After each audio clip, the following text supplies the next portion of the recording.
Hello student, hello friends, welcome to online classes.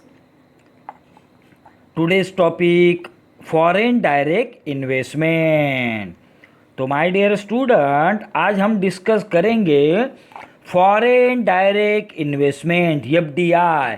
Means module number 1 का ये last point है। Means ये FDI complete हो जाने के बाद आज हमारा मॉड्यूल नंबर 1 कंप्लीट हो जाएगा। तो मॉड्यूल नंबर 1 का लास्ट पॉइंट हम अभी डिस्कस करेंगे, foreign direct investment FDI. In a global economy, foreign direct investment FDI is becoming more important than trade as a mode of international economic transactions. Foreign direct investment in India is the major monetary source for economic development in India. Foreign companies invest directly in fast growing private Indian business to take benefits of cheaper wages and changing business environment of India.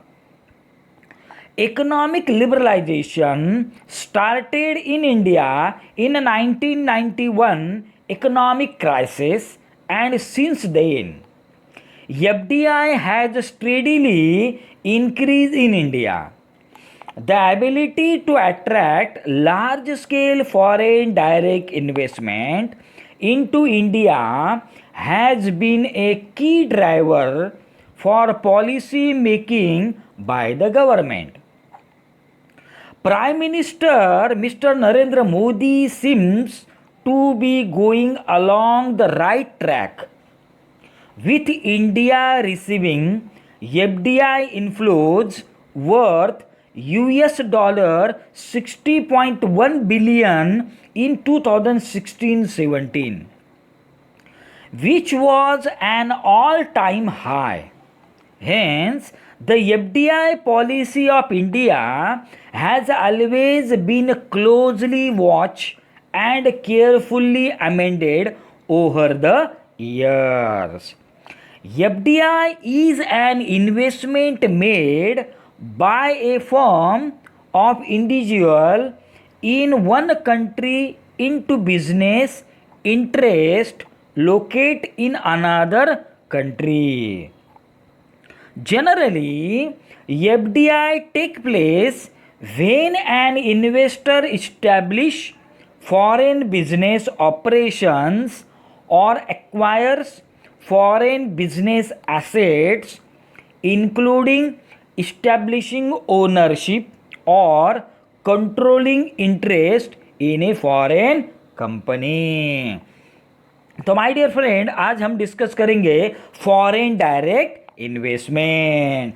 अब ये foreign direct investment क्या है? एक international economic transaction से, और India के लिए ये क्या है? मॉनेटरी मेजर सोर्स है। इंडिया के डेवलपमेंट के लिए एफडीआई एक क्या है? मॉनेटरी मेजर सोर्स है डेवलपमेंट के लिए।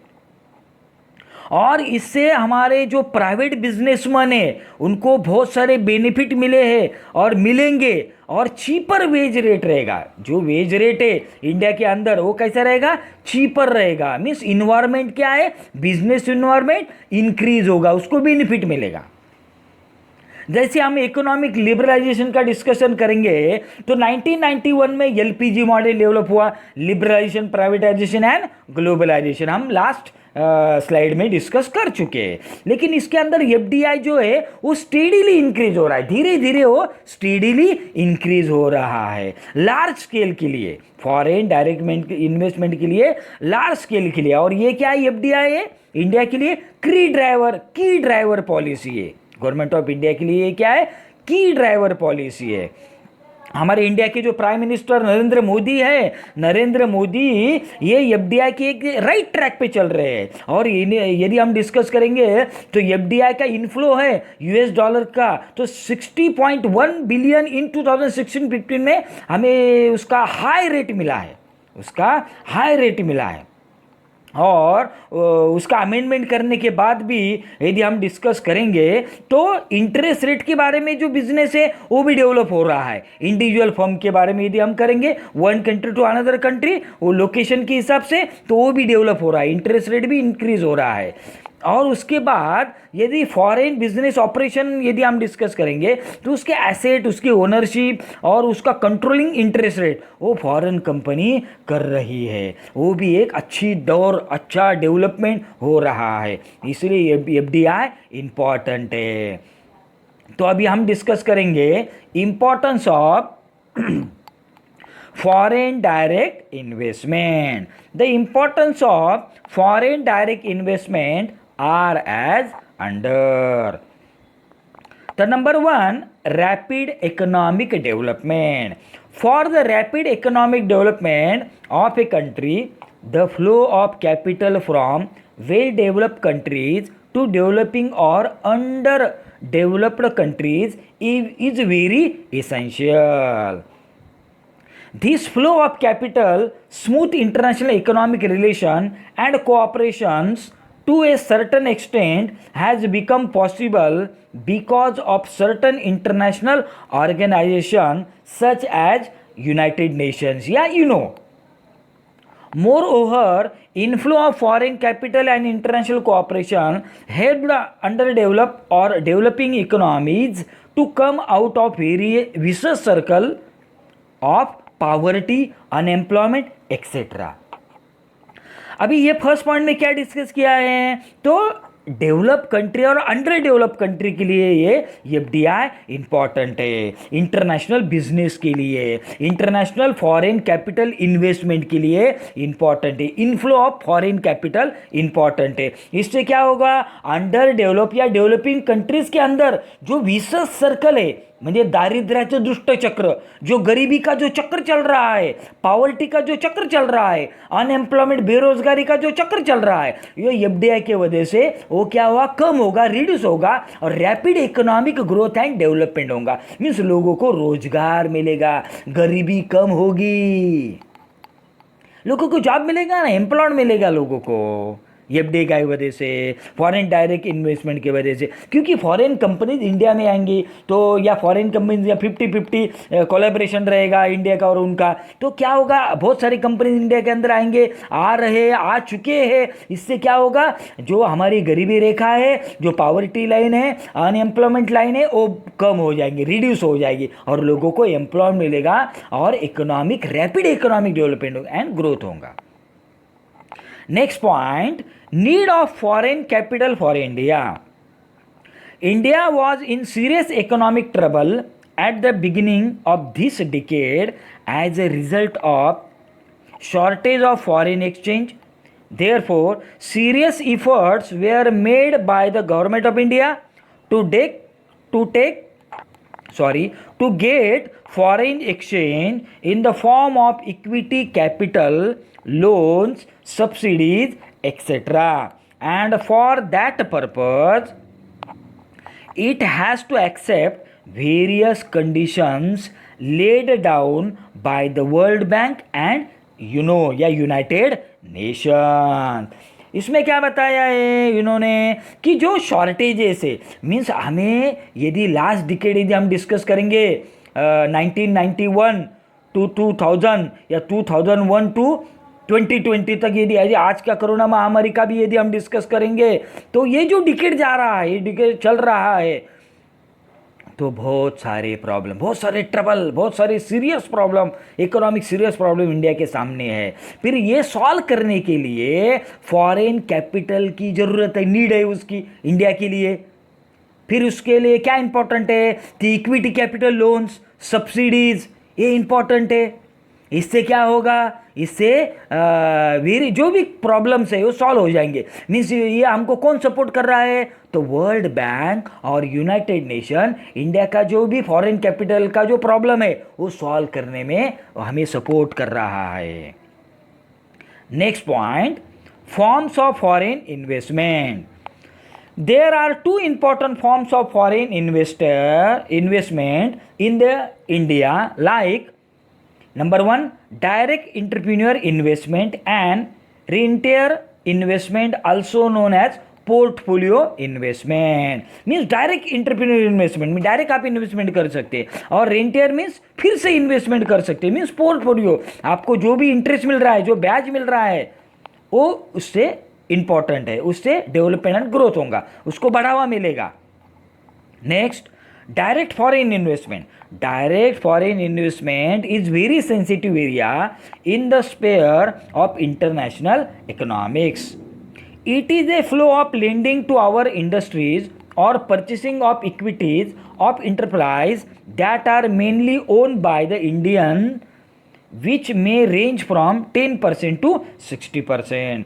मीन जो इंटरनेशनल मार्केट का जो फॉरेन का, यदि हम ये जो फॉरेन डायरेक्ट इन्वेस्टमेंट जो है ये क्या है, सेंसिटिव एरिया है, लेकिन इंटरनेशनल मार्केट में, इंटरनेशनल इकोनॉमिक्स में यदि हम स्टडी करेंगे तो कम से कम उसका रेंज 10% to 60% है। इक्विटीज ऑफ इंटरप्राइज का, purchasing of equities of enterprise का मीन 10% to 60% लोग इसमें क्या कर रहे हैं, परचेस कर रहे हैं। Next, difference between direct foreign investment and portfolio investment. There is the difference between direct foreign investment and portfolio investment.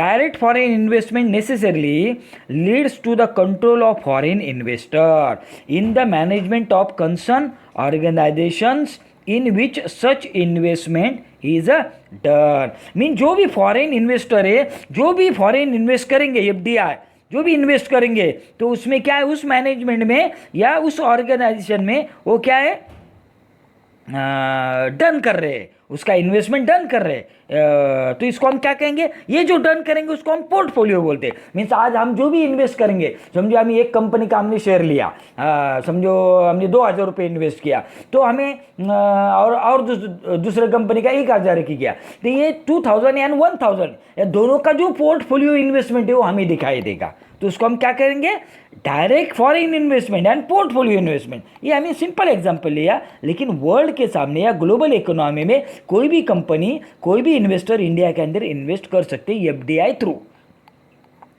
Next, consequence, direct foreign investment may bring in the country the flow of foreign exchange, new technology, etc., and help in the rapid economic development.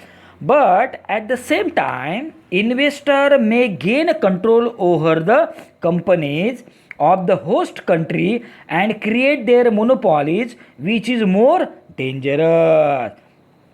लेकिन means जो host country है वो monopoly का वो कर सकती है, लेकिन ये क्या है, मोर डेंजरस है। लेकिन वैसा नहीं हुआ, जो भी टेक्नोलॉजी है, जो भी फॉरेन एक्सचेंज रेट है, मीन्स आपको लगता है कि नहीं, जैसे ब्रिटेन ने, जैसे ब्रिटिश ने इंडिया के ऊपर राज किया फॉरेन इन्वेस्टमेंट करके, इन्वेस्टर होके, लेकिन वैसा कुछ भी नहीं है, लेकिन उनकी मोनोपोली क्रिएट हो सकती है, ऐसा थोड़ा डेंजर हमें लगता है, लेकिन वैसा नहीं होगा क्योंकि बहुत सारे एग्रीमेंट्स है।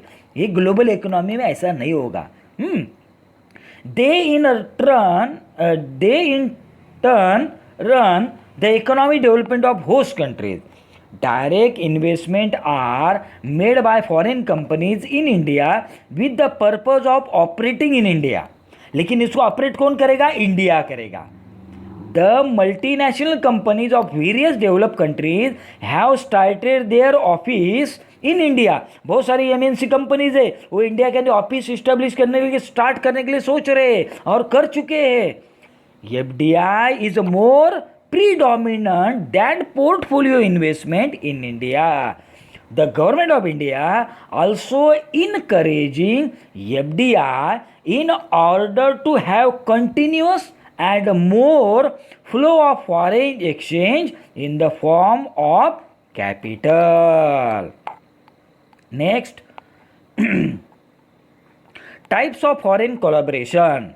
It is found that there are three types of foreign collaboration, that is joint participation between foreign governments and Indian governments. Next, joint participation between private companies, and next, joint participation between private companies and the government. ऐसा collaboration रहेगा.